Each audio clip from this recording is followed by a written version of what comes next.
Alright guys, time to grab it back again today. Hope you're enjoying your day so far, and Call of Duty Black Ops Cold War comes out in just a few days time now, and a lot of people are thinking about this 4 versus 4 boots on the ground environment that we are going back into. The last couple of years have been 5 versus 5. A lot of people would say that that plays very differently indeed to a 4 versus 4 situation. Are some players that have been fantastic the last couple of years going to fall off somewhat, and are players that have had a difficult time in the 5 versus 5 arena going to come into their own once again in 4 versus 4? We kind of have a similar situation to look at in the past, going from the jetpack era back to a very traditional 4 versus 4 boots on the ground title, that being World War II, and that did have some impact for some players. Not across the park though, and certainly some players are way too talented for this to affect, but it might be something that teams think about going forwards, and especially when we consider our power rankings for the upcoming season. But do you guys think it's going to actually be a big deal? Like if you guys enjoy the video, subscribe if you are new. As always, I'd greatly appreciate it. It really helps out the channel. Thank you for doing that. First of all, wanted to mention this one, the Mutineers. They came up with this Wallpaper Wednesday thing. As you can see, Havoc right here, Havoc in the background, Skies right here, Pharaoh right here. We know Awakening is going to stay, so that pretty much confirms the starting lineup is going to be Havoc, Skies,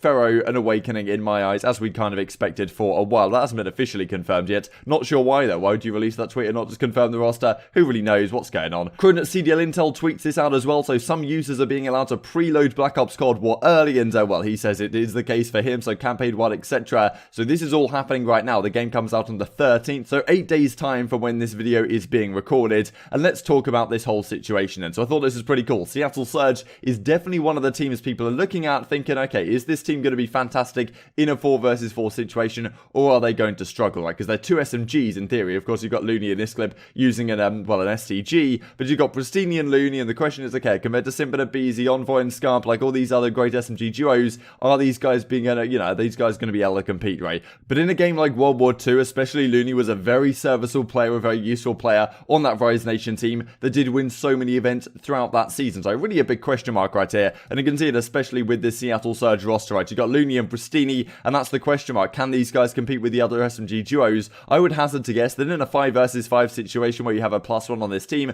the last couple of years, they're going to have a difficult time. But maybe if 4v4, like boots on the ground for Black Ops Cold War, plays very much like World War II, it may not be as big of a deal, because there's definitely a lot of people that would say, and I think rightfully so to a degree, that 5 versus 5 played in a very different manner. It was not necessarily about rotating super early and playing super positionally. It was much more about just being very, very fast and aggressive, flying around a corner, baiting for your team, and well, just like hitting the front of a hill effectively to break in. Especially that's tended to be what we saw in Black Ops 4. Slightly different in Modern Warfare, but still it very much was a game of just like overwhelming numbers and flying around the map as a team together. That tended to be the most effective strategy. Back to World War II, things played very different indeed. It was very much about like hitting the early rotates, making the correct strategical decision, and well, posting up on a hate glitch and taking people down. The game required a lot less like mechanical skill, and how good you were at aiming wasn't necessarily incredibly indicative of how good you were going to be as a player on those titles, because it was much more about making the correct decision, like when were you sprinting, when were you just like waiting for a gunfight.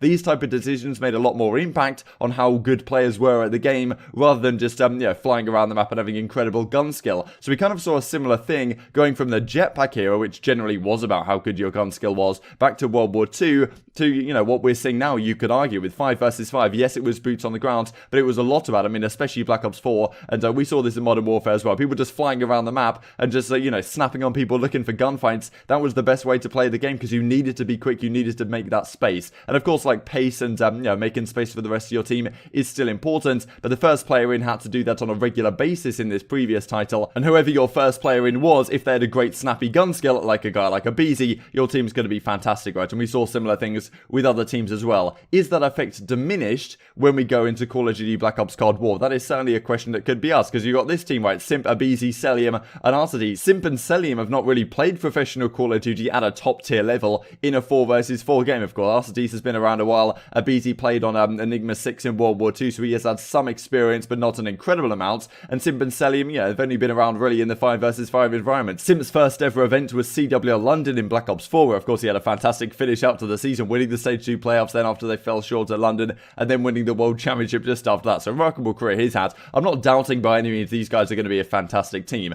but certainly for players that are a little bit lower down the rankings, that have had a good Modern Warfare and maybe good Black Ops 4, where are they going to be in this next title, right? Because I remember way back in the day on Call of Duty Ghosts, people were considered like ghosters when they went to Advanced Warfare and like didn't do so well. They were considered, okay, this guy's just like a ghost specialist, and he's not going to be good at any other games. And definitely you could say that similar things could arise, or at least players say similar things about some of the players in Modern Warfare. Are they just like a Modern Warfare or whatever, and they're going to kind of struggle now back to the new title. So I thought this was kind of interesting as well from GG Breaking Point. Kenny, Simp, or Shotzi, who was the Rookie of the Year, like who made the most significant impact to the success of their team. And well, Kenny obviously in a 4 versus 4 situation, Simp then came in this year, and Shotzi in last season as well. Of course, these guys are all phenomenal players. I have no doubt they're going to adapt, no problem at all, to a 4 versus 4 situation. Both these guys are also really intelligent players in terms of the decisions they make within the game. They're not just like brain dead flying at things and have good gun skill. There's a lot more to their gameplay than just that. But some players, you definitely could argue that there is a little bit less to their gameplay overall. I shouldn't have rung Abizi here. It should just be Simp and Selim, because as I say, Abizi was back in the day as well. But a few of these guys I've rung here have just had their come-ups in the last couple of years in the 5 versus 5 situation. How well are they going to be able to adapt? And also the other way around. Which players maybe haven't had the best 5 versus 5 the last couple of years? Is it because they've fallen off as players, or is it because it just didn't suit their playstyle particularly well, and they could still compete at a top level? You might look at a guy like Apathy, for example, who, okay, he was pretty solid right at the end of Black Ops 4, as he tends to be at the World Championships, not so good at Modern Warfare, but in previous seasons, like, back in the 4 versus 4 days, I mean, even in World War II, but also in the Jetpack era, he was a very solid player as well. So is he going to come back to form, or is it going to be the fact that, like, he's 26, 25, whatever, and he's, like, getting to the latter half of his career and not playing his best? That is certainly a very difficult question to answer. So on Dallas Empire as well, you've got Shotzi and Illy. Of course, Illy, like, and these guys have played S&D Charles for years, right? Like, Illy was dominating the S&D scene when he was, like, 14 back in Black Ops 3, and that was played 4 versus 4. So I've no doubt these guys are going to be fantastic. Like, the top guys, the most talented guys in the league, the likes of, the Atlanta FaZe guys, the Dallas Empire guys, that is no question at all in my mind, and I don't think Dylan will have too many issues as well. He did play a few, like, LAN events in the latter half of the World War II season before he really had his come out on Black Ops 4, playing so well with the Sorg. But maybe the bigger questions are around the players on teams that aren't quite so well known. So the likes of Vivid, Awakening, Mac, Draza, Cammy and Clinics, you could even argue. The likes of Awakening, right? Like, he really had his come up middle of the Modern Warfare season. Who knows how good he's going to be at the next title? Yes, his and Mac's gun skill looks absolutely out of control, and they're just turning up. But do they actually make the correct decisions on the map? Maybe they do, maybe they don't. Some players would say they do, some players would say they don't. And I think I've heard people say this about Vivid in the sense that, like, he's very good in terms of his gun skill, but does he actually make the correct decisions on the map? And maybe that was fine for LAG last season, but now we go into a much more traditionally playing Call of Duty, potentially. I mean, 4 versus 4 Black Ops Cold War may just play like a jetpack game, maybe super fast paced, but to me doesn't really seem like that. They seem to be turning back the slide, the movement seems relatively slow, seems like it takes you a fair amount of time to get around the map. It seems to me that pre-aiming and being ready for gunfights is going to be a pretty important thing in this title, and that is something which older school players tend to do better than the newer gen guys. I've no doubt the newer gen guys are going to adapt, and of course all the movement mechanics that Shotzi and Beezy and co are going to manage to break inside the game are hopefully going to be not too bad and maybe get fixed to some degree at some point. But are we going to see a degree of fall off from some of the players that were pretty damn solid in Modern Warfare and some of the 5v5 stuff? Now we go to 4 versus 4, not exactly going to be the same deal. I don't think it's going to happen with Simp by any means. Let me just zoom in here to make sure you guys can see exactly what I mean. He won so many LAN events in like Black Ops 3, World War II, for example, in the 4 versus 4 situation. Yes, these were just like local LAN events that he always used to go to, but of course he was dominating the online scene in these games as well. And then you really don't see any difference from him attending these local LANs and mainly wins a couple of second places, couple of fourths into his actual professional career when he's just doing exactly the same thing. So I don't think this is going to be a difference maker for him and some other players of his caliber, but you can also certainly look at this the other way around. And I think we definitely saw this to some degree with some players from the Jetpack era back into World War II. We saw that, of course, JCap came he made back-to-back grand finals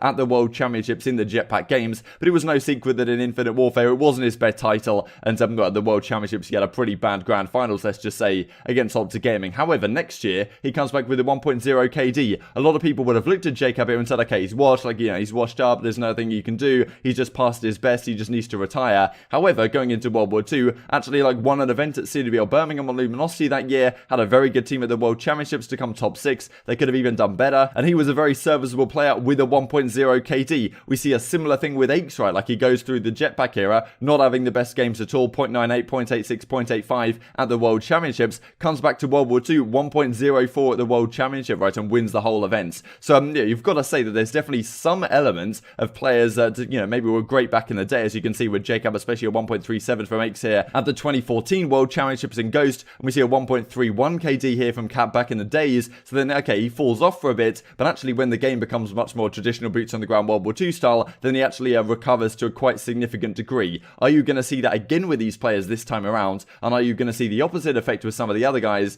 That is certainly the question, and that is what I think Aches and Mansions is going to happen. But are Paris going to pick up Patrice as a result? I'm not so sure on that one. I'd be really intrigued to hear your thoughts on this in the comment section below. I hope you guys enjoyed the video. If you did enjoy it, I'd greatly appreciate a like on the video. Really helps out the YouTube algorithm know you enjoy this content. Other people like you may enjoy this content as well, and help grow the Call of Duty community. Thank you for watching as always. Take care, and I will see you next time.